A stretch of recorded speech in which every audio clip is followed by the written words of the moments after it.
Come on. Come on. Connected. Okay. So I think we're live. Hello. There we go. So introduce yourself, Rob. I'm Jesse Hagopian. Okay. I teach ethnic studies at Garfield High School. Okay. And I just came out with a book called Teaching for Black Lives. Okay. But you do more than just teach.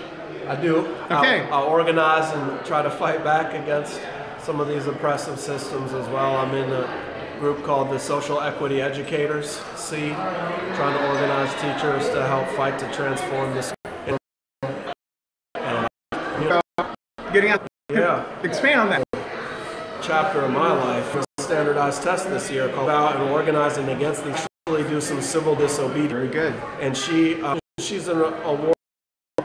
Like, if I want to, you give them a book and take them to year, shut the libraries, test them over, spit out a number that says you're bad. Exactly. Right?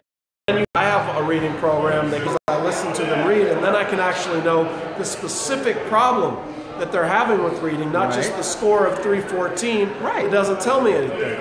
Right?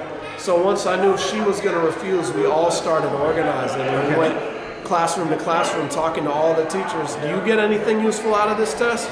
Would you be willing to boycott it as well? And we took the vote at Garfield. It was unanimous. The entire faculty voted to refuse to give the test. And then the superintendent threatened us with a 10-day suspension without pay. He threatened specifically the tested subject teachers of math and reading. Okay.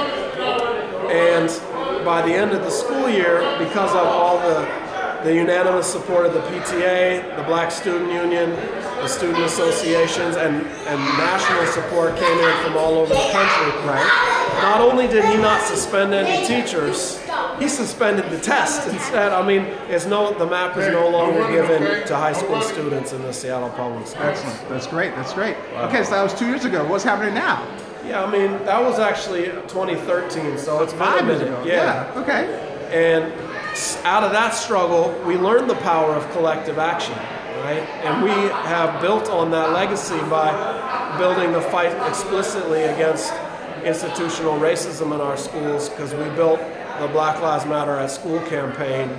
Last year, it started on October 19th, when we got thousands of teachers wearing shirts that say Black Lives Matter to publicly affirm their kids' lives. But more importantly, were the teachers that actually used the day to set whatever curriculum they had aside and teach about the Black Lives Matter movement, and to teach about institutional racism. And that day sparked what happened this year, which is it went from one day in one city to a national uprising in our schools with thousands of teachers across the country in over a dozen school districts teaching for a whole week of action. Right.